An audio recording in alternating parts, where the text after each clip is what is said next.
నేనేమో అసలు వీడైతే కదా మిమ్మల్ని రమ్మని బలవంతం చేయలేదు. అదేంటండి మీ షెడ్యూల్ ప్రకారం 4 వీక్స్ ఉండాలన్నారు కదా. Don't be a drop. Special package ఇక్కడ పెట్టుకుని ఆస్ట్రేలియాకి ఏం చేస్తారు? ఎన్ని వారాలైనా రిటర్న్ గిఫ్ట్ తీసుకోకుండా ఇక్కడి నుంచి కదిలేదు. మీ బాబా అలాంటి గిఫ్ట్ మీ తాత కూడా మీరు ఇస్తే బాగుంటుందని పిలిపించుకున్నాడు. ఏంట్రా అంత సింపుల్ గా తీసావు? అది అలాంటి విషయం అనుకుంటున్నావేంటి?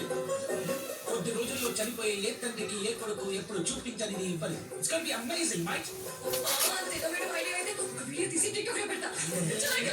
అంత ఆనందపడిపోతావు. కొంప తీసి సమాధిని ముందే కట్టించేస్తాడేమో. ఇది బ్లౌజ్ పీస్.